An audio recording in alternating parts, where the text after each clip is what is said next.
ഈയിടെയായിട്ട് ഭയങ്കര രസകരമായിട്ടുള്ളൊരു കവിത ഞാൻ വായിച്ചു കേട്ടോ. അപ്പോൾ എനിക്കിങ്ങനെ തോന്നി അതൊരു വീഡിയോ ആയിട്ട് ചെയ്യണം എന്നുള്ളത്. കവിത തുടങ്ങുന്നത് ഇങ്ങനെയാണ്: അങ്ങനെ തുളസിച്ചെടിയും ആൽമരവും ഹിന്ദുവായി, ഈന്തപ്പനയും മൈലാഞ്ചിച്ചെടിയും മുസ്ലിമുമായി, ആനയും പശുവും ഹൈന്ദവരായപ്പോൾ ആടും പോത്തൊക്കെ മുസൽമാൻ തന്നെയായിരുന്നു.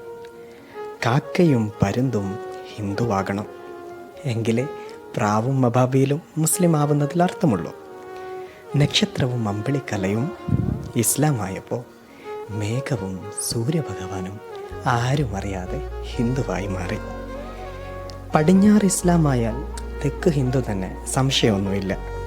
കുളം ഹിന്ദുവായിട്ടോ, പുഴ മുസ്ലിമും. ചെമ്പരത്തി ഹിന്ദുവാകുമ്പോൾ മുല്ല എന്തായാലും മുസ്ലിം ആവണം. ബിരിയാണി പിന്നെ എപ്പോഴും മുസ്ലിമാണ്. സദ്യ ഹിന്ദുവല്ല എന്ന് തെളിയിക്കാൻ എത്ര ശ്രമിച്ചാലും സാധിക്കുകയില്ല.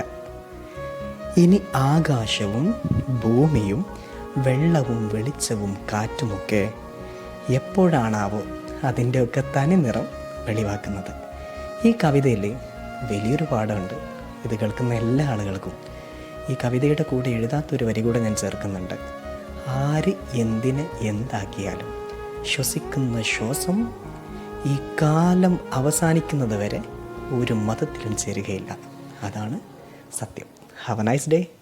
Thank you so much.